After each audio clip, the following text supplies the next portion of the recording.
Hello! Bonsoir à toutes, bonsoir à tous, bonsoir Lula. Eh bien, merci de nous rejoindre ce soir pour ce live. Donc, Réenchanter l'amour. On va célébrer à la fois la sortie du livre, le manuel de l'art d'aimer, et profiter de cette Saint-Valentin pour rebooster notre relation amoureuse. On va voyager à travers 4 grandes étapes. La première, ça va être une invitation à se demander pourquoi l'amour de soi est aussi important à la fois pour être attirant, attirante, mais aussi pour avoir des relations qui soient saines, durables. Et dans un deuxième temps, on va s'amuser autour de la Saint-Valentin comme prétexte pour avoir sa journée idéale, pour pouvoir vivre pleinement à la fois ses rencontres et son lien avec son partenaire. Ensuite, on va voir comment cette Saint-Valentin va être une manière de booster notre vie amoureuse d'une manière durable en mettant en place des rituels. On va y revenir. Et enfin, on va terminer en beauté avec le flirt, comment nourrir le désir d'une manière durable tout au long de la relation. Et avec tout ça, vous aurez tout ce qu'il faut pour ce 14 février et ensuite avoir une vie amoureuse durable, pétillante. J'ai le plaisir d'être accompagné de Lula Morales, qui va parfaitement se présenter, une coach exceptionnelle, qui est depuis plus de 14 ans, qui a été chroniqueuse sur les questions de séduction, qui aujourd'hui est love coach, coach en charisme et autrice de moult livres. Je te laisse te présenter, Lula. Bonjour, alors moult non. 2, non 3 en fait, mais bonjour à tous, je me présente, je suis Lula Morales, je travaille dans le milieu du coaching depuis une petite quinzaine d'années. Je suis donc également auteure, j'ai écrit des livres sur le thème de l'amour, de la séduction et des relations amoureuses. Et je suis également coach spécialisée dans le charisme et j'accompagne les hommes et j'aide les hommes en fait à se lancer dans leur quête personnelle pour se plaire à eux et en général quand ils se plaisent à eux, après ils plaisent aux femmes. Mais c'est le sujet d'une conversation qu'on aura plus tard durant le live. J'ai hâte d'entendre ça. Et donc, de mon côté, je m'appelle Arthur. Je forme des coachs à travers une école et des associations sur lesquelles j'interviens. J'ai construit une méthode d'accompagnement qui permet d'avoir des modèles qui sont applicables auprès des coachs et des thérapeutes. Et le but du jeu, à travers ce livre, c'est de le partager pour chacun, que ce soit des coachs, des thérapeutes, mais aussi des personnes qui sont juste curieuses de se dire, tiens, j'ai envie d'avoir des clés concrètes pour comprendre quelles sont les dynamiques dans mes relations amoureuses et ensuite de pouvoir les cultiver, comprendre ces schémas, s'en libérer, avoir des relations encore plus pétillantes. Donc ce soir, j'ai le plaisir de lancer la sortie de ce livre, donc le manuel de l'art d'aimer, pour lequel on vous offre ce live, où l'objectif, c'est bientôt la Saint-Valentin, c'est un prétexte pour se dire, tiens, et si jamais je boostais ma vie amoureuse, que ça soit à cette occasion, mais aussi d'une manière durable ensuite. Ça te motive comme programme ou pas? Plutôt, oui, on va commencer si ça te va. Je te propose de partir directement sur le thème de l'amour de soi. Du coup, de l'amour de soi, à quoi ça sert? Parce que moi, j'ai toujours entendu qu'il faut s'aimer soi, parce que si jamais on ne s'aime pas suffisamment, eh bien, c'est difficile d'aimer et d'être aimé en retour. Et pourtant, par l'expérience, eh bien, ça m'est déjà arrivé d'aimer passionnément, alors que moi, je m'aimais pas forcément. Alors du coup, pourquoi on dit qu'il faut s'aimer soi? Excellente question, Jamie. De quoi? Alors, moi, je vais te dire mon avis sur pourquoi est-ce qu'il faut s'aimer soi. Parce que nous ne recherchons pas, je pense, les mêmes partenaires quand on s'aime soi et quand on aime les autres plus que l'on ne s'aime soi-même. Quand tu t'aimes toi-même, en fait, tu as eu l'opportunité de déterminer une manière dont tu veux être traité, la manière dont tu veux être traité. Et si tu ne t'aimes pas, tu vas entrer dans des relations dans lesquelles les autres vont te traiter d'une manière qui te semble naturelle. Il y a deux raisons en fait pour lesquelles il faut s'aimer soi avant de pouvoir prétendre aimer les autres ou avant de vouloir prétendre à une relation. La première, c'est qu'effectivement, tu enseignes aux gens comment te traiter. Et ta manière de te traiter dépend de ta manière de t'aimer. Quand tu t'aimes toi, les décisions que tu vas prendre au quotidien vont aller dans le sens de tes intérêts. Au quotidien, quand tu vas te réveiller, ce que tu vas faire de ta vie, les décisions que tu vas prendre, elles vont être basées aussi sur le fait que tu te veuilles du bien et donc le fait que tu veuilles justement prendre des décisions qui sont bonnes pour toi. Et quand tu prends des décisions qui sont bonnes pour toi, lorsque tu entres en relation avec un partenaire, si ce partenaire n'est pas une bonne décision pour toi, tu seras beaucoup plus à même de l'envoyer bouler, pour parler gentiment. Et donc, ça, c'est la toute première chose qui fait que il est nécessaire que tu apprennes à t'aimer d'abord. L'autre truc, c'est que si toi, tu ne t'aimes pas et que donc tu rentres dans des relations qui peuvent être toxiques, tu peux avoir une relation, on va dire, de codépendance qui fait que tu peux te retrouver complètement bloqué dans une relation où tu ne penses pas mériter mieux que la manière dont ton partenaire est en train de te traiter. Et je vais même te dire, j'ai beaucoup récemment interrogé des femmes autour de moi dans le cadre de rupture, etc., et des femmes qui sont dans ma tranche d'âge, et j'ai vu un rapport de corrélation directe entre l'amour que les gens se portaient, notamment les femmes que j'avais autour de moi et qui, voilà, et je voyais un rapport proportionnel entre l'amour que les femmes se portaient, c'est comment est-ce qu'elles s'aimaient vraiment et quelles étaient leurs visions d'elles-mêmes et quelles étaient l'amour qu'elles s'apportaient à elles-mêmes au quotidien et la qualité de leur relation. Et moins une femme, enfin plus j'ai vu une femme avoir un véritable amour pour elle-même, un véritable respect d'elle-même, et moins elle était encline à tolérer des mauvaises relations, et donc plus elle était susceptible d'attirer de bonnes relations. Jacques Salomé disait que on peut quitter une relation sans quitter la personne en se disant qu'on va réinventer notre relation d'un endroit plus sain et plus ancré. Donc justement, l'amour de soi, ça permet d'avoir, soit de se respecter et de quitter une relation qui est pas OK, soit de reconstruire, de réinventer une relation sur des bases beaucoup plus saines, où on quitte la relation en restant avec la même personne et en reconstruisant quelque chose qui est en résonance. C'est très possible à condition qu'il y ait une véritable communication entre les deux et qu'on établisse des nouvelles règles. Sous Ah bah réserve oui. que, dans tous les cas, la seule raison pour laquelle vous n'étiez ensemble n'était pas justement la dynamique. C'est que quand toi, tu n'as pas d'amour de toi et que tu n'es pas sûr de ce que tu apportes toi en tant que personne dans la relation, tu vas avoir tendance à attirer les gens et vous allez avoir tendance à vous mettre ensemble, non pas pour ce que vous êtes, parce que tu n'aimes pas ce que tu es. Et l'autre, du coup, va avoir du mal à aimer ce que tu es, mais plutôt pour ce que vous représentez. Et quand tu ne t'aimes pas toi, dans ton processus de sélection, tu vas aussi avoir tendance à choisir quelqu'un, non pas pour qui il est, mais plutôt pour ce qu'il est ou ce qu'il représente, c'est-à-dire les qualités que toi tu n'as pas et qui pour toi te font défaut, par exemple.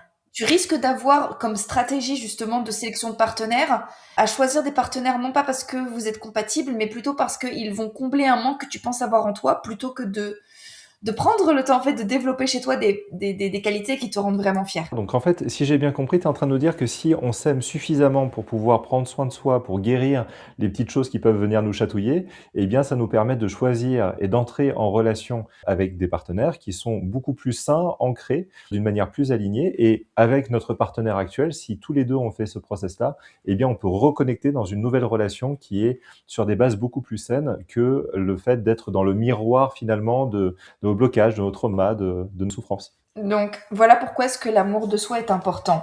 Il y a autre chose que je voulais dire, et ça fait partie de mon processus de travail justement, c'est que je mets d'abord un point d'honneur à faire en sorte que mes élèves tombent amoureux d'eux-mêmes avant de les envoyer en fait rencontrer des femmes. C'est Mmh. c'est le point, on va dire, le plus important de mon travail. Je veux dire, dans le coaching en séduction, on va avoir tendance à beaucoup parler d'inner game. Et c'est vraiment la partie pour moi qui est la plus importante dans mon travail. Pourquoi? Parce que je vois la différence entre quand mes élèves se sont vraiment lancés dans une quête où ils sont tombés amoureux d'eux-mêmes sur la route ou pas. Certains élèves viennent me voir, donc c'est un petit peu la même chose. Ils viennent me voir en me disant, écoute, voilà, j'ai pas de succès avec les femmes. Ou c'est souvent des mecs qui ont des succès d'ailleurs, donc qui ont eu des copines, qui peuvent plaire, qui peuvent séduire, qui peuvent attirer, mais qui n'attirent pas les filles qui les intéressent vraiment. Et c'est très fréquent chez mes élèves de venir et de me dire, écoute, en fait, je me rends compte que j'ai du succès avec les filles, mais pas les filles qui m'intéressent moi. Et quand je regarde en général ce qui se passe avec eux, je me rends compte que ils perdent justement leurs moyens quand ils sont face à une fille qui les intéresse vraiment. Donc moi, ce que je fais, c'est que je dirais pas que je les retire du marché de la séduction, mais d'abord je les amène à poser leur focus sur eux et je les aide à justement gagner cet amour de soi. Et moi, je passe vraiment par réduire la dissonance entre ce qu'ils devraient être dans leur tête, leur vision d'eux-mêmes telle que selon eux ils devraient être et leur vision actuelle de eux-mêmes, ce qu'ils sont actuellement, comment ils se perçoivent. Et je les aide en fait à réduire la dissonance entre l'un et l'autre. Et c'est comme ça que je fais en sorte que mes élèves tombent amoureux d'eux-mêmes au passage. Et très souvent, je sais que mes élèves sont tombés amoureux d'eux-mêmes au passage parce que eux-mêmes en viennent à me sortir des phrases du genre j'ai complètement oublié le fait que j'étais venue pour avoir une copine à la base. Je l'ai entendu plein de fois par plein d'élèves du genre, à la base, je t'avais contacté pour avoir une copine et j'ai trouvé mieux qu'une copine parce que je me suis trouvée moi. Et en général, Mmh. avec ce processus-là, quelques temps plus tard, ils rencontrent une femme qui finit par être bonne pour eux. Et c'est en général mes élèves qui se marient, qui font des gosses et qui sont Mes élèves qui ensuite se lancent dans des relations sur le long terme et qui sont contents, c'est souvent ce par quoi ils doivent passer d'abord. Excellent et en plus, tu nous as fait une petite amorce sur notre prochain sujet qui va être quelles sont les petites billes qu'on peut activer tout de suite, qu'on va pouvoir partager dans le cadre de ce live pour pouvoir aller vers plus d'amour de soi. Mais avant, j'ai envie de compléter ta réponse qui est absolument magnifique et parfaite. C'est pas pour rien que tu es l'une des meilleures coachs du game. Eh bien, alors, point numéro 42, en fait, si jamais on incarne pleinement ces joies, qu'on est pleinement aligné avec ce qui nous fait vibrer, eh bien, c'est une énergie qui est communicative. On a envie de danser, en fait, dans notre vie, à nos côtés. C'est quelque chose qui peut être attirant, d'être en résonance avec ses joies, avec ce qui fait sens pour soi. Donc, quand on se donne l'importance, à travers l'amour de soi, de vibrer nos joies, ce qui nous met en énergie, eh bien, ça se ressent, c'est communicatif. Donc, ça nous rend plus attirants. Et le 43, c'est que si on ne s'aime pas suffisamment pour s'offrir l'attention que l'on mérite, dont on a besoin pour pouvoir prendre soin de soi, eh bien, on va avoir le réflexe infantile d'attendre que ça soit l'autre qui le fait. Et donc, du coup, ça veut dire relation de dépendance, ça veut dire des tensions dans la relation. Et donc, du coup, à partir du moment où on est dans un amour-dépendance, eh bien, on ne peut pas avoir une relation égalitaire. Il y aura forcément des tensions. Et, Complètement. euh, et donc, du coup, pour éviter de chercher un autre qui nous sauve de nous-mêmes, il faut déjà pleinement être heureux, autonome dans sa joie, pour que on se rencontre entre joie, en fait, et on vient co-construire nos joies, plutôt que de s'utiliser comme béquille. La notion que j'aime bien, c'est la notion d'autonomie. Et c'est un mot que j'apprécie particulièrement. Pour moi, gagner son autonomie en amour et devenir un individu autonome sur le plan de l'amour, comment est-ce que tu fais sur le plan concret? C'est que si tu traverses une rupture, tu t'assois avec toi-même, comme je le dis souvent, et tu te dis, qu'est-ce qui va me manquer le plus chez l'autre? Et comment est-ce que moi, je peux apprendre à me l'apporter? Comment est-ce que je peux m'offrir ce que l'autre me donnait avant? Que ce soit recopier la recette préférée qu'il te cuisinait parce que t'aimais bien ça, ou que ce soit il t'a fait découvrir un certain style de musique. Très bien, tu pars explorer cette musique seule avec toi-même. Il t'a initié à une activité, continue cette activité. Tu vois ce que je veux dire ou pas? Ou alors te dire, ok, c'était quelqu'un qui, par exemple, savait très bien gérer, je sais pas, l'argent, bah réapprends à gérer l'argent et apprends à faire en sorte, en fait, pour sortir de justement cette espèce de besoin de codépendance, il faut véritablement faire le travail de te demander ce que tu allais chercher chez les autres et voir comment est-ce que tu peux te l'apporter toi-même. C'est vraiment de regarder ce qu'ils cherchent dans l'amour, notamment et surtout, surtout, c'est surtout le cas si vous venez nous voir parce que vous avez l'impression qu'il vous manque quelqu'un. Là, je m'adresse aux gens qui vont regarder ce live plus tard ou qui le regardent maintenant. Peut-être que là, maintenant, tout de suite, ce soir, après le live ou après avoir regardé cette vidéo, vous allez aller vous coucher et vous allez vous dire, mais où est l'homme de ma vie? Où est l'amour de ma vie? Où est mon âme sœur? Elle est où, bordel de merde? Eh bien, si vous sentez justement cet effet de manque, il n'y a aucun mal à chercher l'amour, il n'y a aucun mal à vouloir faire sa vie avec quelqu'un, n'ayez absolument pas honte d'être romantique et de vouloir l'amour. Mais en toute tranquillité, posez-vous quand même la question, qu'est-ce qui vous manque le temps dans l'amour? Qu'est-ce qui vous manque autant qui vous fait avoir des cravings d'amour? Est-ce que c'est la compagnie? Est-ce que c'est la tendresse? Est-ce que c'est la chaleur? Est-ce que c'est une aide? Est-ce que c'est un soutien? Est-ce que c'est l'impression de compter pour quelqu'un? Est-ce que c'est la sensation d'être sauvé en fait aussi? Demandez-vous qu'est-ce que vous attendez de l'amour. Et vous multiplierez drastiquement les chances de le rencontrer si dans un premier temps vous essayez de vous l'apporter vous-même. Tout ça pour dire ça. Génial! Bon alors là, j'ai soif de plus d'amour de soi. Alors du coup, comment je fais? Est-ce que je vais au rayon, près du supermarché le plus proche et je prends une canette d'amour de soi? Enfin, c'est quoi le mode opératoire? Tu as parlé tout à l'heure de l'estime de soi, de réussir à correspondre et cetera. Concrètement, comment je fais? Ah, sur le plan concret, c'est très simple. Déjà, pour moi, la première étape, c'est tu essayes. Il y a 2 exercices que j'aime bien. Le premier, c'est l'exercice de je me gâte. Quand je dis je me gâte, c'est essaie de voir au quotidien comment est-ce que tu peux t'apporter la meilleure vie possible.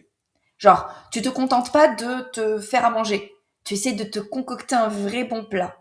Tu essaies de toi t'apporter du fun dans ta vie toi-même. Tu t'inscris à des activités qui t'intéressent vraiment et tu t'y emmènes. Si tu as envie d'aller voir un film ou de tester un resto, tu y vas tout seul. Putain, le nombre de fois où je mange seul au resto. Et tu veux que je te dise un truc, pourtant, J'ai aucun problème, j'ai des amis, je mange, je sors, j'ai une vie sociale, j'ai aucun problème en amour. Je veux dire, je suis plutôt heureuse, je suis plutôt dans l'abondance en amour, etc. Genre, je suis très entourée. Mais justement, le nombre de fois où je m'invite à déjeuner toute seule, où je m'invite à dîner toute seule, où je m'invite à boire un verre toute seule. Et pourtant, j'ai des gens avec qui sortir, boire des verres, etc. Parce que je me l'apporte à moi. Et en fait, il y a un exercice à faire comme ça, c'est d'essayer de t'apporter, toi, du bien-être. Le deuxième exercice que tu peux donner, ça va être d'apprendre, en fait, à dire non. Apprendre, en fait, gentiment à... J'ai un exemple comme ça, j'ai donné cet exemple à un de mes élèves ce matin en coaching.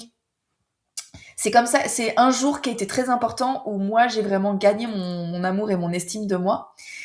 C'était un mec qui me plaisait énormément, avec qui on avait commencé à se fréquenter, et qui du jour au lendemain m'a ghosté, après quelques jours de fréquentage intensif, après avoir lorgné dessus pendant un moment.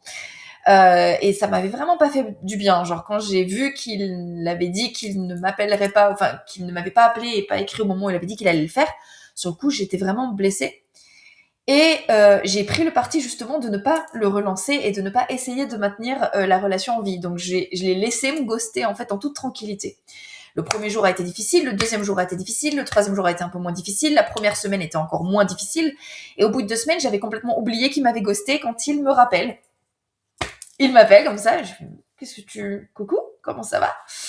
Et là, il m'a dit, mais on devait... Parce que je lui avais dit, il faudrait peut-être qu'on parle, où ça va nous deux. Et donc c'est le jour où il m'a dit je t'appelle et il m'avait pas parlé. Donc il m'a rappelé 2 semaines après en me disant mais on devait pas se parler. Et je lui dis non mais merci, y a pas de problème, j'espère que tu vas bien mais c'est plus nécessaire. Et là il a bugué comme ça, il m'a dit pourquoi? Je lui dis bah parce que tu m'as laissé 2 semaines sans nouvelles. Je lui dis bah c'est bon, je voulais parler pour avoir des infos mais ton silence était une information. Je lui dis donc merci pour m'avoir rappelé mais c'est plus nécessaire. J'espère que tu vas bien et excellente soirée, prends soin de toi, tu vois. Et, et j'ai raccroché.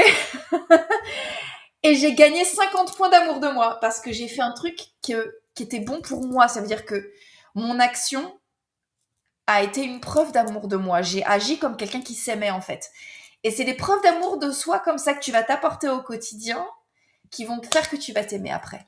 Merci pour la générosité de tout ce que tu es en train de nous partager et de nous offrir. C'est juste parfait. Pour compléter ce que tu as parfaitement partagé, c'est que quand on regarde en neurosciences l'amour de soi, donc il y a plusieurs dimensions à ça, mais l'une des dimensions, c'est le sentiment d'amour, c'est l'empreinte cognitive de nos joies associées à un sujet, donc ça peut être un partenaire, mais ça peut être également soi-même. Donc là, en l'occurrence, l'amour de soi passe aussi par la somme des joies que l'on vit avec soi-même. Donc du coup, C'est d'où l'exemple, d'où le conseil très concret que j'ai donné de s'apporter de la joie en fait et de se faire plaisir au quotidien. mais c'est exactement ça. En fait, tu nous as teasé la proposition d'exercice. En fait, la proposition, c'est de faire ton top 5. Alors, si jamais le 5 tu atteins trop vite, eh bien, challenge-toi, va jusqu'à 10. Fais ton top 5 de ce qui te met en joie, ce qui te fait kiffer, ce qui te fait vibrer. Et aussi le top 5 de ce qui te met en énergie. Alors, ça peut être deux manières différentes de répondre à la même question, mais finalement, on voit que en général, les personnes que j'accompagne qui répondent à ces questions-là ont deux angles très différents et complémentaires d'y répondre. Donc, qu'est-ce qui te fait plaisir? Qu'est-ce qui te met en joie? L'invitation, c'est de regarder vraiment ce qui est accessible tout de suite. Donc, si tu me dis faire un voyage à Ibiza en navette spatiale, on va laisser ça pour plus tard, alors que... Oui, je sais, t'es déçu. C'est moins drôle. Pareil pour l'énergie, si tu me dis, alors moi j'ai envie de faire du basket sur un terrain que j'ai moi tout seul qui est privatisé, là du coup on peut se dire, bon ça sera peut-être pas tous les jours. Là l'idée, dans ton quotidien, c'est quoi ton top 5 qui te remet tout de suite en joie, en énergie? Est-ce que le temps que les personnes qui sont là, est-ce que tu as envie de partager quelques tips, quelques idées qui te viennent, peut-être les tiennes? Ah oui, bah justement, j'allais te retourner la question, j'allais te demander de le faire Non, toi non, non, non. d'abord. Alors, 5 trucs qui me mettent en joie. Alors, moi, il y a un truc, c'est avoir une maison impeccable. Je fais une fixation sur le fait d'avoir une maison propre. Hmm. Genre, c'est pour moi mon ultime acte d'amour envers moi-même, c'est de ranger ma maison. Parce que l'acte d'amour, ça va être de me réveiller le lendemain matin dans un lieu qui est prêt et fonctionnel pour mon espace mental. Un autre truc que j'aime beaucoup et qui m'apporte beaucoup de plaisir et de joie, je suis comme beaucoup de gens, en fait, je suis pas extravertie particulièrement, mais pas introvertie non plus. Donc j'aime à la fois me recharger les batteries d'amour avec les gens que j'aime, donc ça va plutôt être à ce moment-là rentrer à Paris, voir ma maman et mon papa et voir ma famille et mes proches. Mais j'aime aussi un truc que j'adore faire, c'est traîner dans un jardin ou traîner dans le jardin avec une limonade et un bouquin ou un truc à lire ou de quoi écrire, un carnet aussi. Genre, j'écris énormément. Mon ordinateur ou mon téléphone, le bloc-notes de mon téléphone et écrire. C'est genre, ça, c'est un moment que je m'accorde à moi et qui est vraiment pour moi, en fait. Ça, donc, c'est un truc qui m'apporte de la joie. Un autre truc qui m'apporte beaucoup de joie, c'est le sport. J'aime beaucoup, beaucoup. Enfin, j'aime la sensation de plaisir après le sport. Ça m'apporte beaucoup de joie et beaucoup d'énergie. Quand je me fais à manger, j'essaie de me faire à manger des trucs que je vais aimer. J'essaie de soigner un petit peu justement le décor ou j'essaie de soigner un peu, tu sais, genre, j'aime cuisiner. J'adore cuisiner. J'aime cuisiner pour moi, mais je préfère cuisiner pour les autres. Genre ça, c'est un truc qui m'apporte de la joie. C'est apporter à manger pour les gens que j'aime. Genre inviter les gens que j'aime à la maison et faire à manger pour plein de gens. Donc maintenant, ça fait partie des choses qui m'apportent de la joie. Cuisiner pour les gens que j'aime, tu vois. On sent la culture méditerranéenne qu'on a en commun. Ah bah oui, à tout à l'huile d'olive. Exactement. Moi, je suis team Génial. zétoune. Et toi Yes. alors?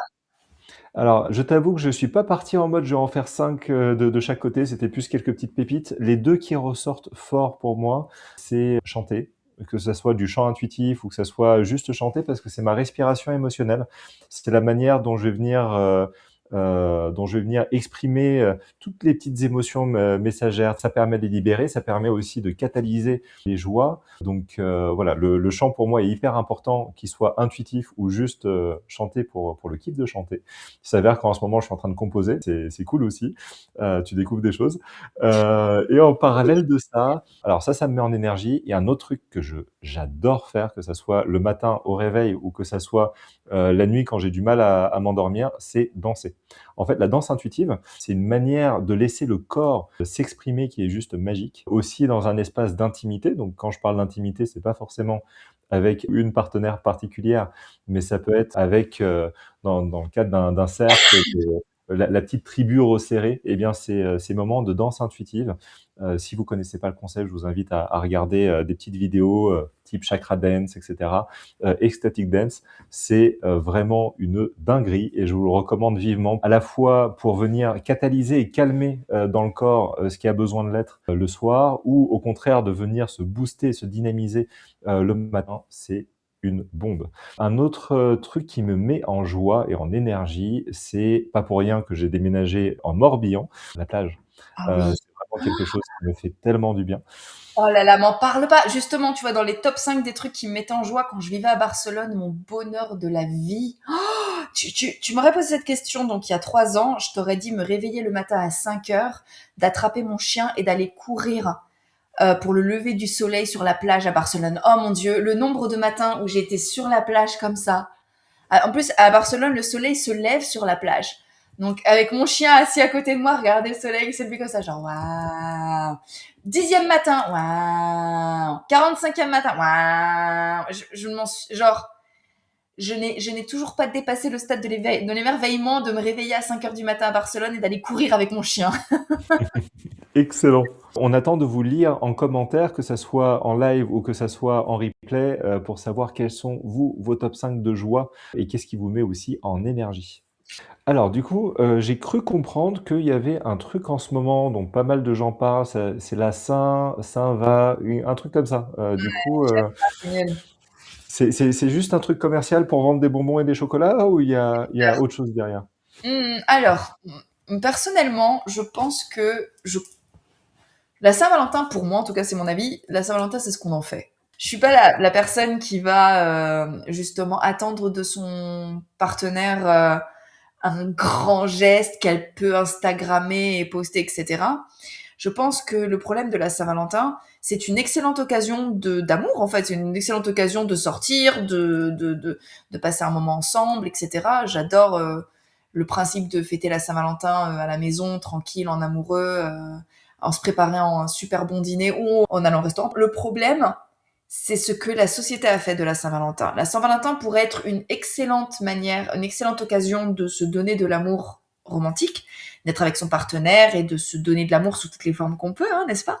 Mais entre les restaurants qui te font le menu pigeon à 60 € par personne, Interflora qui te fait plus 175% d'augmentation, pas de réduction sur leur bouquet moche. Et puis les réseaux sociaux où c'est la course, notamment quand tu es une femme, où c'est la course à qui c'est qui a eu le meilleur geste romantique de la part de son mec. Merci pour ton partage. Effectivement, on voit bien le côté obscur de la force de la Saint-Valentin.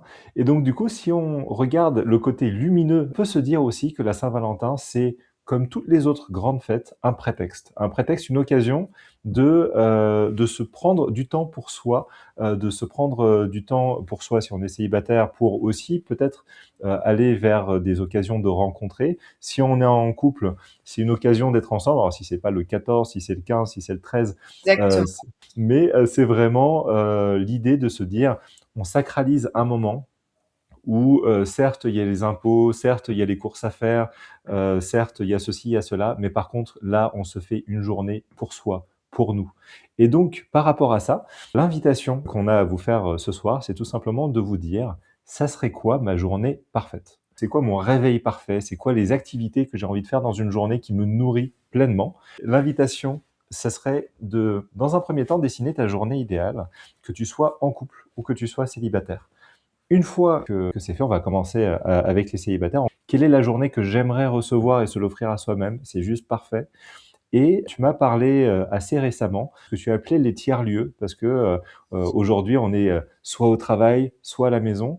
Et comme une grande sage m'a dit un jour, qui s'avère être ma mère, il y a très très peu de gens qui rencontrent du monde sur leur canapé. Je pense que j'avais 14 ans quand elle m'a dit ça. Donc du coup, Ta maman peut-être de, est une sage-femme, je suis d'accord. pleine de sagesse. Et donc, du coup, l'invitation, c'est de se dire, dans cette journée idéale, est-ce qu'il y a des tiers-lieux où je pourrais aller qui poussent à la sociabilisation? Pas dans l'objectif de rencontrer quelqu'un, parce que quand on a un objectif de rencontrer, en général, on rencontre pas forcément les bonnes personnes et dans la bonne énergie, mais juste dans le plaisir de s'ouvrir aux gens et à la relation.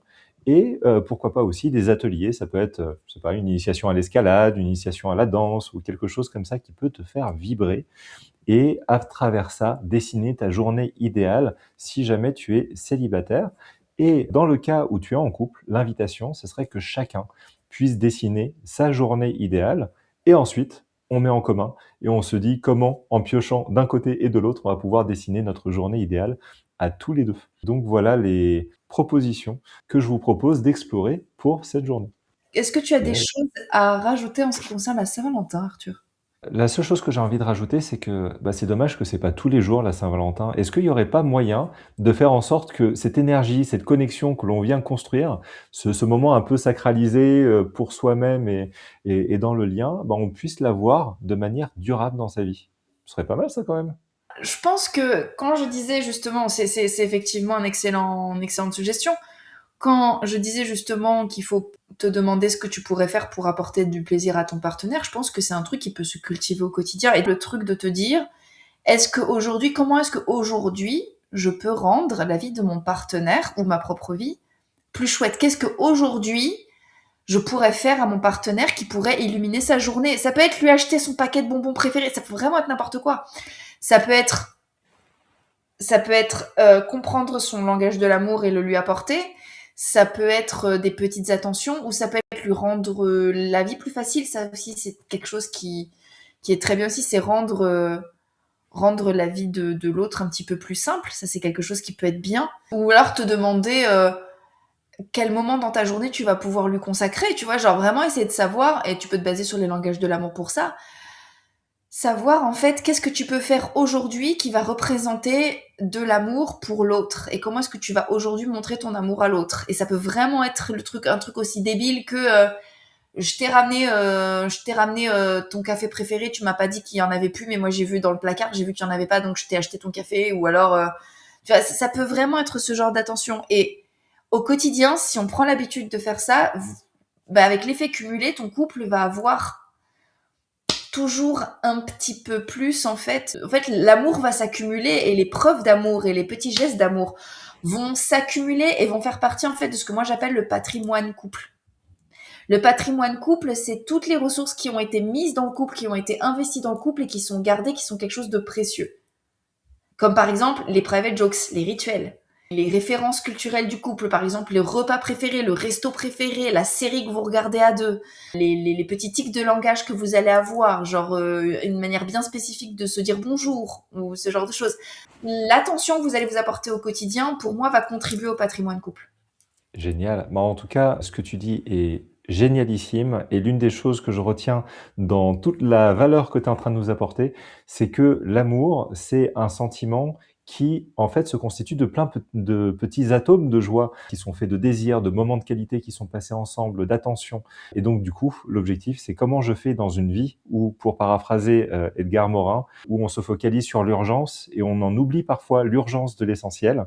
Eh bien, comment je fais pour être sûr que de sacraliser des moments où on va passer des moments de qualité ensemble. Ah, tu m'as tendu une perche. Elle est pas du tout énorme.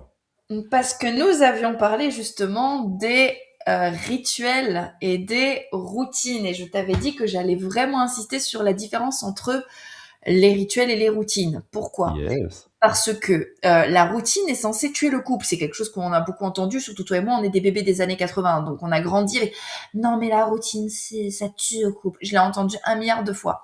Et quelle est la différence entre la routine justement qui est censée tuer le couple et les rituels qui sont au contraire un véritable ciment du couple? On te parle, on te donne beaucoup comme ça d'exemples qui sont le ciment du couple. On te dit la communication, le sexe. Les routines sont un véritable ciment du couple. Pourquoi? La première chose à savoir au niveau des routines, c'est leur caractère délibéré. La principale différence entre le rituel et la routine, c'est que la routine est quelque chose qui est imposé. Je te donne un exemple. Tu dois te lever le matin et arriver aux mêmes heures au travail, donc tu vas prendre le même métro, le même bus ou la même route pour aller travailler, ça s'appelle une routine. Cette routine est nécessaire à ton fonctionnement. Un rituel est quelque chose de délibéré et le but de ce rituel, c'est de cultiver le bonheur, le lien ou le plaisir. Le rituel est une manière d'inscrire dans le temps ou d'inscrire dans tes ressources un budget qui en amont va être alloué. Je te donne un exemple. Le repas du vendredi soir où tu sais que vous allez le repas vendredi soir où tu sais que tous les vendredis soirs c'est pour vous deux. C'est un rituel pour prioriser en fait ta relation. Et donc moi j'ai un rituel avec ma meilleure amie, c'est le coup de fil du vendredi matin. Par exemple, on s'appelle le vendredi matin. C'est comme ça, on essaye entre 8h30 et 9h parce qu'on est toutes les deux occupées, on a des vies de famille, on a des carrières, etc. Mais on sait que le vendredi matin, c'est notre petit moment à nous. Et c'est le moment où j'alloue une ressource qui est mon temps pour elle. C'est la même chose. Je recommande comme ça d'avoir des rituels. Et ces rituels-là sont une marque d'amour. En plus, les rituels marquent des ancrages. Je te donne un exemple.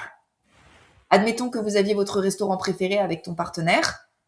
Eh bien, quand tu y retournes, il y a un ancrage, plein de bons souvenirs, plein de bons moments, plein d'amour avec ton partenaire. Les rituels comme ça créent aussi des ancrages qui tiennent le couple ensemble aussi. Donc, ça cimente aussi le couple indirectement parce que ça te rappelle le bonheur que vous pouvez avoir ensemble. J'ai fini mon laïus.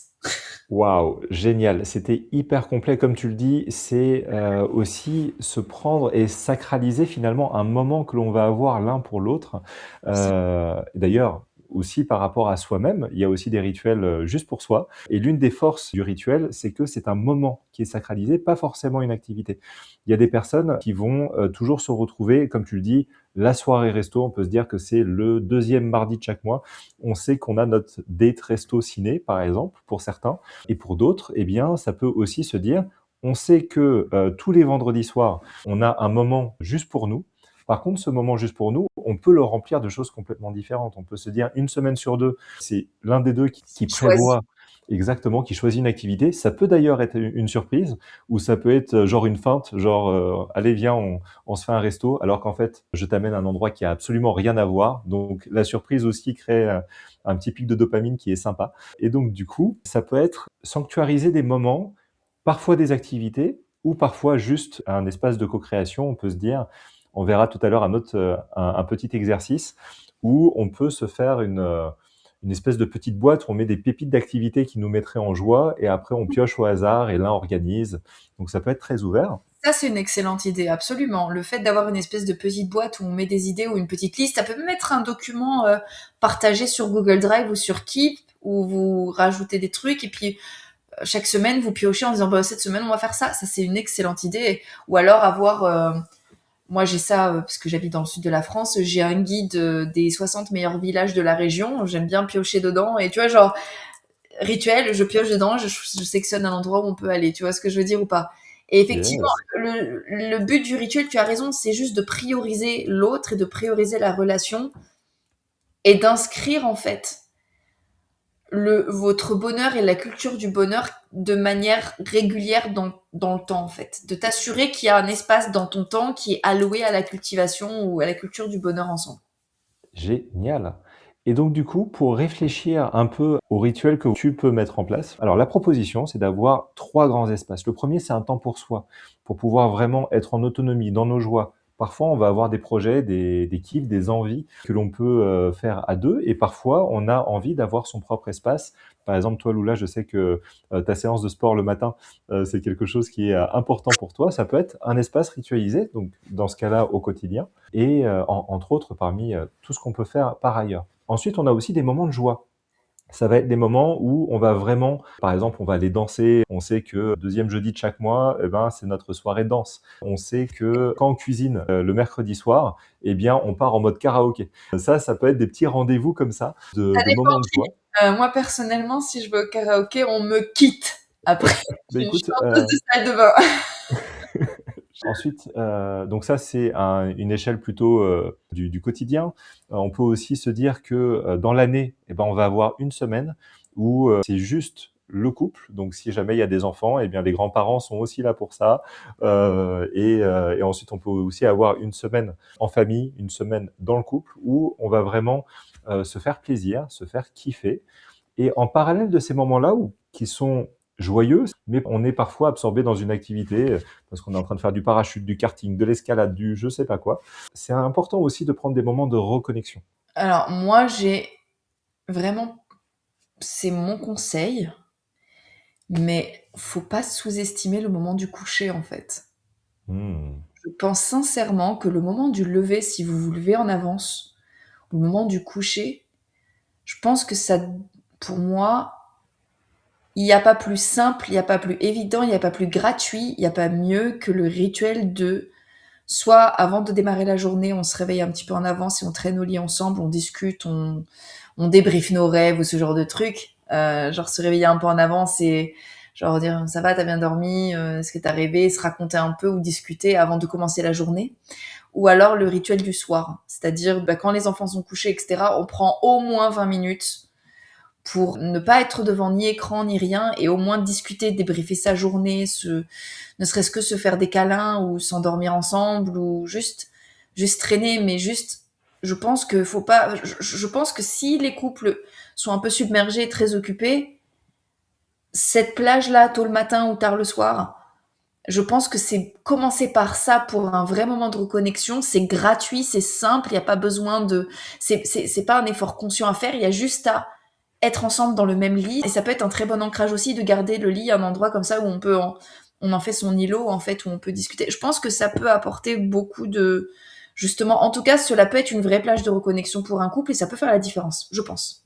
Et en plus, comme tu le dis si bien, c'est à chacun d'apprendre à se connaître, de savoir qu'est-ce qui nous fait du bien, qu'est-ce qui nous fait du bien à soi, qu'est-ce qui fait du bien à nous en croisant ces choses-là. Et en fait, il n'y a pas de solution toute faite.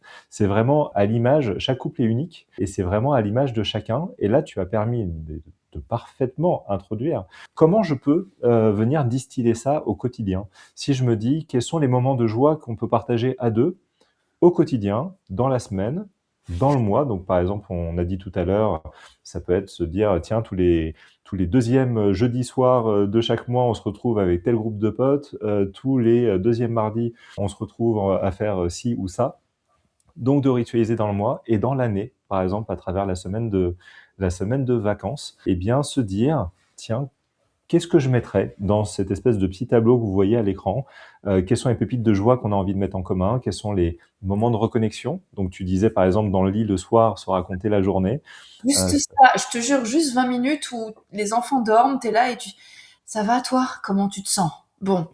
Vraiment, genre juste, et puis commencer à raconter un truc n'importe quoi, genre putain, il y avait les bouchons aujourd'hui. Juste partir d'un truc tout bête et puis juste prendre un peu le temps pour pour se retrouver, en fait. Les couples ont cette chance-là. Les couples ont cette chance d'avoir un espace prévu à cet effet qui est le lit. Faut l'exploiter et pas juste pour dormir ou pour les activités. Voilà. Yes. Effectivement, c'est juste parfait ce que tu nous partages. Et d'ailleurs, ces moments de reconnexion, c'est aussi des moments parfois de se redire qu'est-ce qui nous fait envie, qu'est-ce qu'on a envie dans ce lien. Et justement par rapport à ça, donc alors je l'ai pas dit, mais l'invitation c'est que vous puissiez faire cet exercice et que vous le partagiez avec votre partenaire si jamais vous êtes en relation. Si vous êtes célibataire, eh bien de justement le nourrir de temps pour soi, avec ses amis, avec ses proches. Eh bien, la spécificité d'une relation, c'est que on est, par exemple, avec les couples que l'on peut voir qui sont depuis 30 ans ensemble, eh bien, ils ne vivent pas une relation, mais des relations.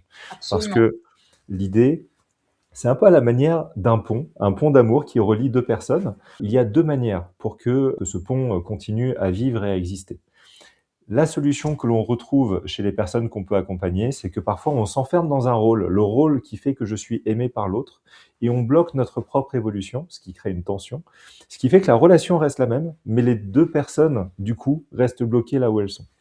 Et ce qui n'est pas forcément la solution la plus sympathique. Alors que si jamais on considère que c'est le pont de joie qui évolue au fur et à mesure où les deux personnes changent, évoluent tout au long de leur vie, de leurs envies, de leurs projets, eh bien, on a donc une relation qui ne cesse de se réinventer. J'aimerais vraiment que tu précises ce que tu entends là pour le coup par pont d'amour. Ok, alors le mieux, c'est que je puisse directement vous montrer le petit exercice suivant, ça va parfaitement l'illustrer. Dès que mon outil sera un peu moins taquin, sinon c'est pas drôle. Hop. Alors, je vous introduis un petit outil qu'on utilise notamment en tantra qui s'appelle de Love Talk. Donc, l'idée, c'est de se partager dans une relation ses envies, ses besoins, ses peurs et ses limites. Donc, l'invitation en général, c'est de le faire par écrit, chacun de son côté, comme ça on n'est pas influencé et on réajuste pas ses positions comme ça on est vraiment en autonomie, on est intègre dans nos réponses. Et ensuite, on partage. Les envies, ça va être des pépites de joie. Qu'est-ce que j'ai envie de vivre dans cette relation? Finalement, c'est presque un guide de se dire comment me faire plaisir. Quand on parlait de petites boîtes avec les activités, ce qu'on a envie de vivre ensemble, eh bien, ça peut en faire partie. Et ce que tu disais tout à l'heure, c'est que ces envies, elles sont dynamiques. Peut-être que je suis passionné de danse à 25 ans, peut-être qu'à 35 ans, je vais être passionné de macramé et que la danse va moins m'activer. Ça va vraiment changer en fonction de qui je suis, c'est-à-dire une personne en évolution. Ensuite, il va y avoir aussi les besoins. Donc les besoins, c'est qu'est-ce que j'ai besoin dans la relation pour que ça puisse fonctionner. Là encore, il peut y avoir des choses en plus qui vont naître au fur et à mesure des années, peut-être des choses en moins. Les peurs, parce que qu'est-ce qui me fait peur aujourd'hui dans la relation? Parce que l'un des ciments d'un couple, c'est la confiance, c'est le sentiment d'intimité, c'est-à-dire la capacité d'être pleinement soi ensemble. Et donc du coup, si jamais il y a des peurs, bah, c'est ce qui va venir crisper la relation et on veut pas ça. Donc l'idée de poser les peurs, ça permet d'en échanger avec bienveillance et du coup de libérer cette charge. Donc, ce que j'ai pas forcément dit en introduction, c'est que le ressenti global que l'on a envers quelqu'un, c'est la somme de nos sentiments qu'on lui associe. C'est-à-dire Très l'amour, vrai, mais aussi la absolument. peur, la tristesse et la colère. Donc, du coup, tout l'idée, c'est de pouvoir échanger en voyant les tensions comme un ciment, un moteur de construction vers une encore plus belle relation. Et une fois que l'on libère cette peur, cette colère, cette tristesse, en fait, du coup, tout ce qui pouvait assombrir notre ressenti global envers notre partenaire diminue. Et donc, du coup, la joie que l'on cultive est encore plus lumineuse. Donc, échanger sur nos peurs et enfin nos limites. Parce que, encore une fois, nos limites aussi peuvent évoluer à travers les modes de relation, ce qui est OK, ce qui ne l'est pas dans le lien. Et cet outil de Love Talk se transpose aussi, on va pas le voir ce soir, dans de Sexy Talk, qui est exactement le même exercice, mais spécifique à ce qui peut se passer soit sous une couette, soit à l'extérieur de la couette selon vos envies et Sur une vos... table, sous une table, sur une machine. Vous faites ce que vous voulez, les gars. Sur un tapis, Exactement. en mur, sous la table, sous le lit. Vous, éclatez-vous, les gars. Et donc sur quelque chose d'aussi intime, eh bien, tu comprendras à quel point, les envies peuvent changer, les peurs peuvent aussi se manifester et les limites aussi peuvent, selon les moments, respirer, soit s'agrandir, soit se les ouvrir vers des explorations. Donc voilà, cette proposition qui est une manière de voir où est-ce que j'en suis, comment j'ai évolué, est-ce que j'ai des envies qui sont différentes, des besoins qui sont différents, quelles sont les nouvelles peurs qui sont en train de naître et que j'ai besoin d'exprimer dans la relation pour me sentir pleinement en confiance, et aussi les limites pour voir tout simplement comment faire en sorte que ce pont de joie puisse toujours être solide, dynamique au fur et à mesure que l'un et l'autre évoluent. Est-ce qu'on ne parlerait pas de flirt là tout de suite? Mais je pense que c'est une très bonne transition. Ah, ça va être ma partie ça. Ah mais Poussez. oui, là, tu vas t'éclater. Mais d'ailleurs, on dit souvent que le flirt est vraiment réservé à la rencontre, alors que, bien au contraire, le flirt qui vient attiser le désir est d'autant plus important quand on est en relation, parce que continuer à partir du moment où on commence à se considérer comme acquis, bah, c'est un peu compliqué. Alors que, au contraire, continuer à être dans le jeu, à attiser ce qu'on appelle la frustration désirante, on pourra y Oui, revenir, c'est c'est hyper tout ce qui important. manque dans l'amour en 2026. Attends, j'ai Yes. café à siper, donc j'ai plus d'énergie à prendre. Attends. Non, parce que nous sommes en Occident 2026, donc en général, en ce qui nous concerne, le flirt va passer par plusieurs canaux qui vont être se voir, se toucher et sur le plan numérique aussi échanger. Et souvent, en fait, aujourd'hui notamment, une énorme proportion du flirt, on est plutôt sur du au minimum du 50-50, la moitié, au moins la moitié du flirt se déroule de manière numérique par notamment messagerie. En fait, le flirt repose sur 2 dynamiques. La première, c'est manifester l'intérêt, parce que si jamais on dit, «Bah, en fait, tu m'intéresses pas» et qu'on commence à mettre une barrière, eh bien, alors qu'on n'a pas manifesté son intérêt, bah, ça s'appelle un rejet, c'est pas du flirt. Donc du coup, ça marche moyen. Du coup, dans un premier temps, il faut que ça soit clair à travers le jeu du regard, notamment, qu'on a de l'intérêt pour l'autre. Mais si jamais on dit juste: «J'ai envie d'être en relation avec toi», si on est directement disponible, eh bien, on n'a pas de manque. Parce Absolument. qu'il y a 2 leviers du désir. Alors, je vais pas rentrer dans le détail de l'explication, vous avez le livre pour ça, mais l'un des 2 piliers du désir, c'est le manque. Le fait de, finalement, presque de souffrir de ce à quoi on n'a pas accès. Donc du coup, le but du jeu, ça va être de jouer à la fois titiller l'espace de joie que l'on pourrait avoir ensemble, de donner un peu une inception de ce qu'on pourrait, kiffer ensemble, et de l'autre côté, eh Inception. bien, exactement. Et d'autre côté, venir mettre des petits challenges. C'est un peu ce qu'on peut retrouver dans le jeu du push-pull, et en fait, ça permet de donner un côté ludique, tout simplement à travers le jeu, où on sait tous les 2 que l'on est consentants, on sait tous les 2 qu'on a un intérêt l'un pour l'autre, et on joue en fait à faire grandir cette frustration désirante entre nous, pour que, au moment où on va pouvoir s'amuser pour de vrai, ça sera d'autant plus explosif, parce qu'il y aura cette charge, cette tension de frustration désirante qu'on aura construit. Et ça, Absolument. effectivement, on l'a dans la rencontre, mais on l'a aussi et surtout dans le couple, où ça pourrait être, hein, tout simplement, la chance que les enfants soient là, parce que sinon, et après je te laisse libre de savoir ce que tu vas susurrer à son oreille. Donc du coup, Oui, pardon. titiller une joie et mettre, une petite barrière qui va venir titiller la frustration. À toi les studios. Et merci beaucoup, effectivement, c'est très vrai. Et merci, tu me fais en plus une incroyable transition sur comment continuer à flirter en couple. Eh bien, c'est créer une anticipation. C'est-à-dire que vous organisez, justement, on parlait de rituels un peu plus tôt, des plages, on va dire, de rencontres avec le couple et vous créez une anticipation autour de ça.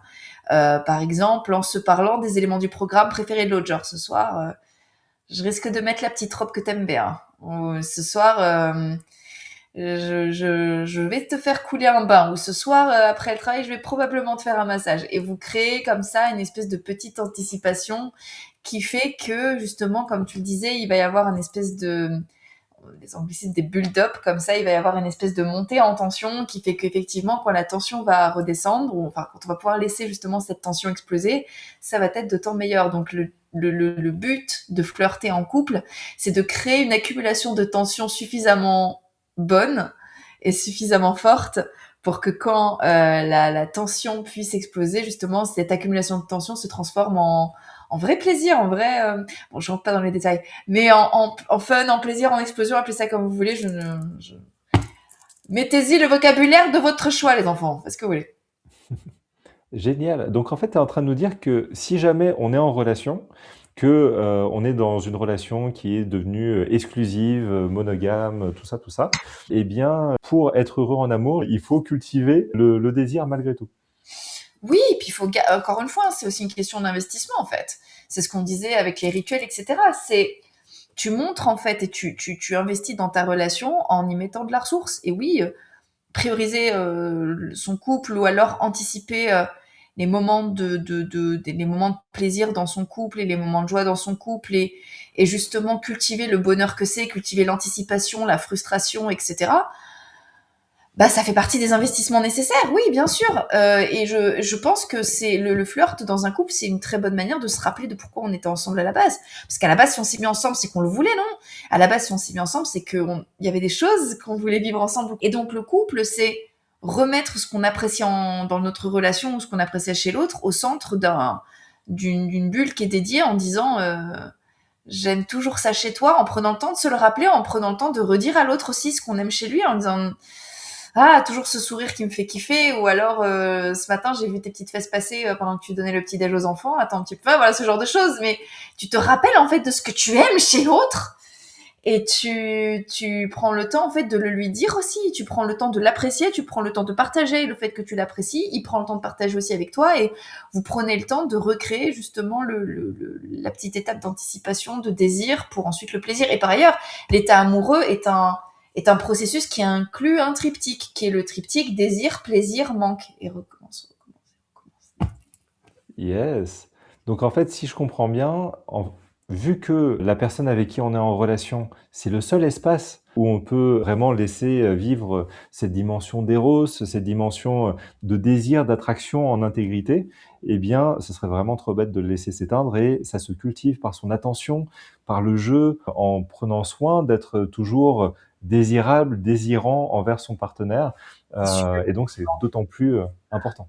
Alors ça, je n'insisterai jamais assez. Et vraiment, c'est la leçon. Je dirais presque que c'est une des leçons de ma vie, tu vois. C'est genre une leçon que j'étais. Il y a des leçons, tu les apprends dans la douleur, ok. Puis il y a des leçons, tu les appliques sans savoir à quel point c'est une leçon. Et puis un jour, tu te rends compte à quel point c'était bien. C'est de faire attention justement à ne jamais se laisser aller, que ce soit sur le plan du développement personnel, que ce soit sur le plan du physique, même en couple, même. Je dis, bien évidemment, c'est beaucoup plus compliqué. Je ne juge pas les gens qui viennent d'avoir des enfants, qui sont complètement crevés et qui sont en train de s'ajuster à une nouvelle réalité. Volontairement, j'exclus ce conseil n'est pas nécessairement toujours applicable et c'est pas grave si on peut pas l'appliquer parce qu'on est dans une période de sa vie de réajustement. Et bien évidemment, il y a des périodes de ta vie où tu as autre chose à faire que ton développement personnel parce que tu dois t'investir dans les autres, tu dois t'investir dans tes enfants, tu dois t'investir dans ta vie, tu dois t'investir tout court. Mais gardez toujours en tête que ton amour de toi doit aussi être là et que tu dois aussi toi continuer à être une version de toi qui te fasse plaisir également sur le plan physique. Et rester désirable, oui, c'est rester sexy, ça veut dire continuer par exemple continuer à faire du sport, c'est très important pour moi. Je pense que le sport est un truc qui permet justement le sport, je pense que c'est un élément en faveur du couple en fait. Le fait de continuer à faire du sport, déjà pour sa santé mentale, le sport aide aussi beaucoup justement au fait de garder un lien avec son propre corps et de garder aussi un corps jeune. Et un corps jeune, un corps vivant, c'est aussi un corps qui reste sexuel aussi, indirectement. Et en restant connecté à ton corps, déjà en faisant attention à ta shape, à ton corps, en restant désirable, en faisant attention à ton corps, à quoi il ressemble, quoi aussi, prendre soin de ton corps. Le sport fait partie intégrante de ça, ne serait-ce que pour garder l'air jeune. Tu maigris pas nécessairement avec le corps, mais ta jeunesse en tout cas et la vitalité de ton corps reste avec le sport, plus encore que l'effet sur le poids. Et donc ça te maintient jeune et ça te maintient sexy, ça te maintient connecté à ton corps, ça te maintient désirable pour l'autre, ton corps reste ferme, reste jeune. Et donc il y a encore cette espèce de flot de vie, de libido que tu as dans ton corps que tu cultives avec le sport. Donc je pense que c'est des choses comme ça qui peuvent... qui indirectement jouent beaucoup, oui, sur le couple. C'est génial ce que tu nous partages. D'ailleurs, pour, préciser encore plus, ce que tu es en train de parfaitement nous dire, on ne fait pas ça pour l'autre, parce qu'en coaching, on parle de motivation extrinsèque, intrinsèque. Mmh. Si on commence à faire les choses pour les autres, c'est pas du tout, évidemment la bonne raison. L'idée, c'est de vraiment le faire pour soi. C'est pour ça qu'on a commencé, Lula et moi, de vous parler de l'amour de soi tout au début, parce que c'est justement le fait de faire ce qui nous met en énergie, ce qui nous met en joie, qui fait que nous allons, cultiver en fait notre vitalité et donc naturellement rester désirable, désirant et quand on parle de sport par exemple, il y a beaucoup de gens qui se disent: «Ah zut, le sport, va falloir que je fasse des trucs et cetera, que je me force à». Alors que le corps a besoin naturellement de pouvoir vivre et s'exprimer. On a tendance à le Absolument. bloquer. Alors ce qu'on appelle sport, ça peut être, pour certaines personnes qui nous écoutent, ça peut être juste aller, marcher, se faire une petite rando, ça peut Oui, être juste, balade digestive, de 20 minutes ou d'une demi-heure, le matin ou le soir ou ce genre de truc, oui, bien sûr. exactement, le corps sait et le corps a besoin naturellement de se mettre en mouvement. Donc, sans penser au sport ou à quoi que ce soit, juste écoute-toi, écoute ce qui te met en joie, écoute ce qui te met en énergie. Le corps sait et du coup, naturellement, si jamais tu te reconnectes à toi, parce qu'en fait, on se rend compte que les personnes qui, ont une attraction, qui pourraient être amenées à grandir, on va dire ça comme ça, sont des personnes qui souvent sont déconnectées d'elles-mêmes et se sont éteintes. Alors que juste si jamais tu te donnes de l'amour, tu te reconnectes à ce qui te met en énergie, ce qui te met en joie, ce qui te fait kiffer, ce qui te fait vibrer, naturellement tu vas devenir de plus en plus désirable et attirant, attirante. Et donc du coup, ensuite, c'est juste dans l'énergie du lien, dans la relation, que tu peux mettre justement ce petit jeu, qui va venir créer du désir et tu vas être naturellement d'autant plus attirant, attirante à partir du moment où tu te reconnectes avec toi, tes joies et ce qui te met en énergie. Oui, ça, c'est ce qui fait que c'est un prérequis, on va dire, avant de flirter.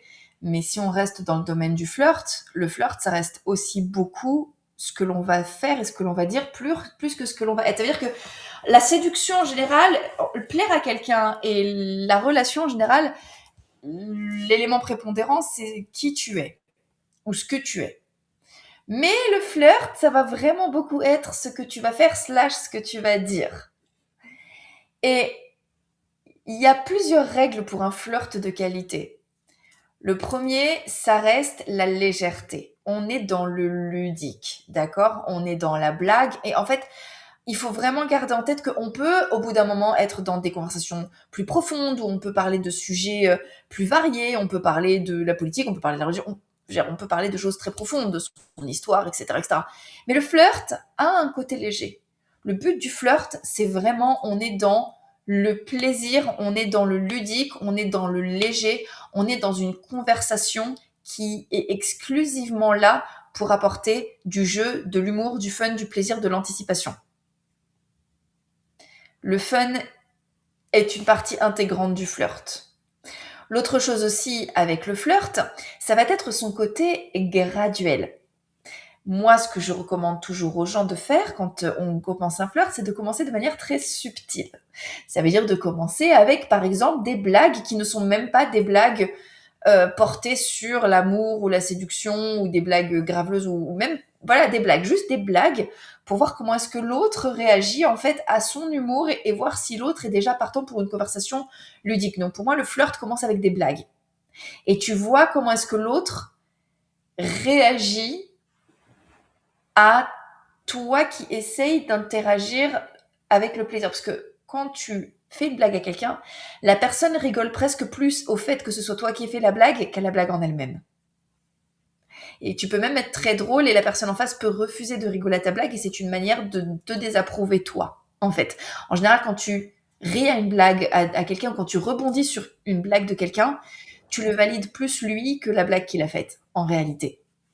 Et donc le but, c'est de commencer avec de l'humour, pas nécessairement de l'humour qui est parti sur le fait de vouloir être ensemble ou de l'intérêt, mais de l'humour tout court et voir comment l'autre réagit à son humour. Et c'est seulement quand l'humour va commencer à être installé de manière désincarné du romantisme, justement, que là, tu vas pouvoir intégrer un petit peu de blague de plus en plus directe et de plus en plus explicite, en fait, sur son intérêt et sur ses volontés, en fait.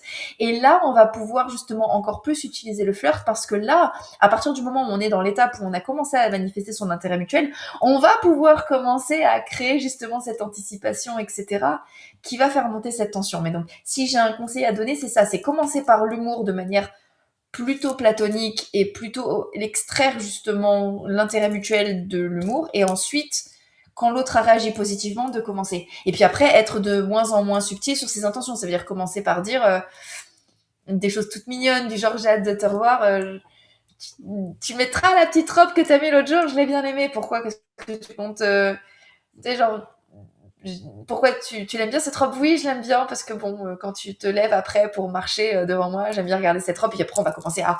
Je donne des exemples très explicites et très concrets, absolument pas tirés de faits réels. Ces exemples sont toute ressemblance avec des faits réels et absolument purement fortuits. Mais après, du coup, on peut faire monter en épingle et être de plus en plus clair, de plus en plus explicite. Pourquoi? Parce que justement, comme on a commencé de manière subtile, on a donné à l'autre l'opportunité de rebondir et de réagir positivement ou pas. L'autre règle du flirt, c'est un truc qui se fait à deux. Et ça, c'est un truc que je vois beaucoup chez mes élèves, c'est que quand ils rencontrent une fille, ils sont tellement focalisés sur leur objectif qui est d'obtenir la validation justement d'être mateable, dateable, fuckable. Et pour eux, l'estampe, le tampon, c'est en couchant avec, qu'ils vont être vraiment dans... Ils vont agir en commercial. Vraiment, ils vont être beaucoup plus occupés par le fait d'obtenir une relation sexuelle de la part de la fille avec qui ils vont flirter, qu'ils ne vont pas se rendre compte que dans leur, avec leurs œillères et tout, dans leur concentration de leur objectif, ils ne vont pas se rendre compte que la fille n'est absolument pas réceptive à ce qu'ils essaient de faire. Et donc, ils vont juste en train d'essayer de faire avancer un agenda avec une fille qui est sur le côté, qui les regarde faire, et qui dit oh, je suis pas intéressée. Et les mecs continuent à draguer, à essayer, et puis en fait, ils vont voir l'absence d'intérêt de cette fille comme une résistance à dépasser. Or, il ne faut pas faire ça. Si une fille ne veut pas flirter et que clairement vous êtes en train de lancer des pions et que, pour reprendre l'expression de quelqu'un que j'embrasse et qui regarde ce live, elle ne remet pas de pièces dans le jukebox, eh bien, vous arrêtez de flirter en fait, parce que cela signifie qu'elle n'est pas en train d'approuver la démarche. Et donc, plutôt que d'essayer de forcer le flirt et d'essayer de la maintenir intéressée pour flirter, ce qu'il faut faire, c'est au contraire faire un pas de côté, se demander qu'est-ce qui peut potentiellement faire qu'elle n'est pas réceptive, et à partir de là, savoir si on continue de flirter, ça veut dire peut-être que c'est une inhibition de sa part, ou peut-être que c'est un frein qu'elle a de sa part. Est-ce que ce frein est justifié ou pas? Ce frein n'est pas justifié, vous arrivez à peu près à désamorcer ce frein, et là, le flirt reprend, ou alors, ses craintes et le fait qu'elle soit pas intéressée par vous, ces raisons sont fondées, et auquel cas, bah, vous arrêtez de flirter et vous passez à autre chose. Est-ce que tu as envie de compléter ce que je viens de dire, Arthur? C'est juste parfait et ça pose aussi, pour les célibataires qui nous écoutent, tu permets aussi d'éclairer justement cet élément sur la rencontre. Il y a quelque chose qui est très important pour moi, c'est l'authenticité dans le lien. Et pour ça, ça nécessite de pas jouer de jeu à cet endroit-là. Bien souvent, on pense que le flirt, c'est un petit côté fuis-moi, je te suis-moi, je te fuis, mais d'une manière tellement importante, exacerbée, qu'on met des gros stops à une personne qui pourrait nous intéresser. Le Alors, but du jeu, c'est vraiment d'être authentique par rapport à ça et de pouvoir clairement manifester l'intérêt, même si on l'habille d'un jeu, mais il faut que ça soit clairement clair pour que les hommes puissent lire un non-consentement et arrêter toute forme d'interaction et au contraire, pour une femme de pouvoir clairement, manifester si jamais un homme lui plaît ou pas. Qu'est-ce que tu en penses concrètement? Comment ça marche? je suis absolument archi d'accord. Alors, moi, à titre personnel, il y a deux choses qui sont très intéressantes dans ce que tu as dit. Il y a l'aspect jeu, l'aspect authenticité et l'aspect consentement. On va commencer par l'aspect du jeu. À titre personnel, je refuse concrètement de jouer les inaccessibles. C'est soit je suis accessible, et auquel cas, ben, tant mieux pour toi, soit je suis inaccessible, et auquel cas, désolé, mais je ne joue pas les personnes inaccessibles si je ne suis pas si je suis accessible. Pour moi, je pense qu'il faut refuser ça. Et si vous sentez le besoin de faire semblant d'être inaccessible, alors qu'en réalité vous l'êtes, demandez-vous pourquoi est-ce que vous êtes finalement accessible, et ne trichez, enfin, je recommande effectivement de ne pas tricher. Et si quelqu'un vous intéresse, d'être au clair avec l'intérêt que vous portez à cette personne et de ne pas tricher non plus, de ne pas faire semblant de ne pas être intéressé en fait. Je pense que c'est très intéressant, enfin, je pense que c'est très important au contraire d'être très au clair en fait sur son intérêt. On peut flirter, ça veut dire jouer sur l'anticipation, le désir, la frustration et rester transparent. Pour moi en tout cas. C'est juste que c'est plus simple d'être transparent quand ta démarche elle est saine et que toi-même tu entres dans le flirt en étant un individu justement bien dans ta tête et plutôt complet. Tu n'as pas besoin de faire semblant, tu n'as pas besoin d'être inauthentique dans ton flirt si qui tu es toi est suffisant et si qui tu es toi va bien. La deuxième chose, c'est effectivement l'aspect consentement. Et c'est un truc que je reproche énormément justement à la communauté séduction, c'est justement le fait d'essayer en fait, et c'est vraiment ce que je reproche, et c'est ce qui me rend folle, c'est de voir les coachs en séduction présenter la séduction comme le moyen de dépasser l'absence de consentement d'une femme. Et de dire, cette femme ne veut pas de toi, c'est pas grave, on arrivera à faire en sorte qu'elle soit quand même d'accord pour coucher avec toi. C'est tout ce qui est contraire à nos valeurs, évidemment, et c'est la dynamique qu'on essaie de porter, toi et moi, vers des rencontres saines, conscientes, et pas ce genre de dynamique industrielle malsaine. D'où le fait de ce que je disais, pour moi, séduire, ce n'est pas convaincre une femme, c'est lui donner envie d'être d'accord. Hmm. Yes. Est-ce que tu as des choses à rajouter par rapport à ce que nous venons de nous dire? Bah, je pense que c'est extrêmement complet. Alors, il y aurait forcément tellement de choses à dire parce que le flirt est un levier qui appartient à l'un des 4 piliers du désir, donc la frustration désirante. Il y en a plein d'autres, il y aura tellement de choses à dire, mais c'est aussi pour ça que tu as écrit 2, 3 livres et que j'ai le mien qui sort ce soir pour que vous puissiez vraiment avoir toute la matière d'y aller d'une manière pédagogique, concrète. Vous avez absolument tous les éléments. Ce soir, ce qu'on a vu ensemble, si je devais rapidement résumer pour l'instant le voyage qu'on a fait ensemble, se donner de l'importance, se donner de l'amour pour pouvoir cultiver ses joies, pour pouvoir se mettre en énergie, du coup être plus désirant, désirable, aussi se donner l'importance d'entrer dans des relations qui sont saines. Ça nous amène à se dire, bah tiens, la Saint-Valentin, finalement, c'est un prétexte pour pouvoir tout simplement créer une bulle de joie, une journée parfaite que l'on va se faire pour soi ou avec son partenaire, pour pouvoir vraiment cultiver tous ces petits atomes, tous ces petits moments de joie qui viennent contribuer et faire grandir l'amour. Parce qu'au quotidien, on est toujours pris dans l'urgence, mais du coup, ne pas oublier l'urgence de l'essentiel, de se faire du bien, d'être dans ce lien.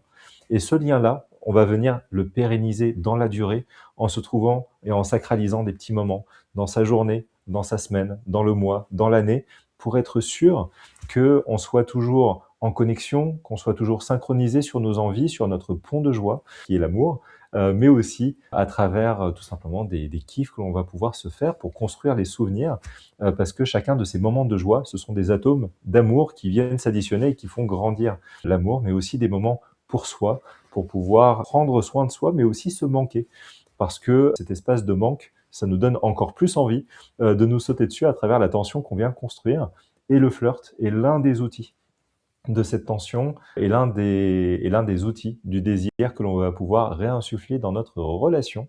Donc voilà les invitations qu'on avait envie de vous faire ce soir pour la Saint-Valentin, comment cultiver sa joie, son énergie pour soi dans le lien. Si on a envie d'aller plus loin, bah, comment on peut faire? Parce que moi, j'ai adoré ton énergie, Lola, ce soir. J'aimerais bien pouvoir continuer J'ai pas bu assez à... de café. J'ai été très N'est-ce calme. pas? J'ai envie de goûter davantage ton énergie, j'ai envie de goûter ce que tu as à nous partager, à nous offrir. Comment je peux faire?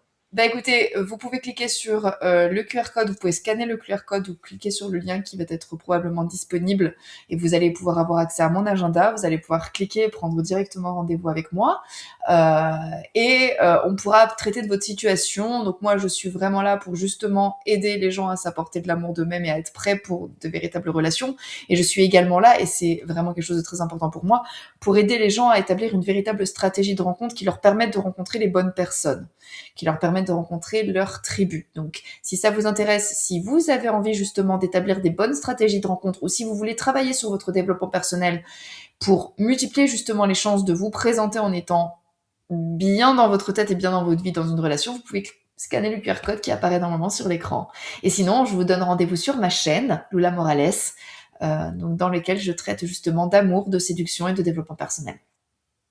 C'est génial, bah, j'ai hâte d'y être. Donc du coup, si je comprends bien, le QR code pointe directement vers ton Calendly pour pouvoir prendre un temps privilégié avec toi et en Mmh. parallèle, tu as aussi un site internet, donc on peut aller sur notre ami, Google Lula Morales et là, on va avoir ton Alors, magnifique site internet qui vient d'être fait. c'est lula-morales.com.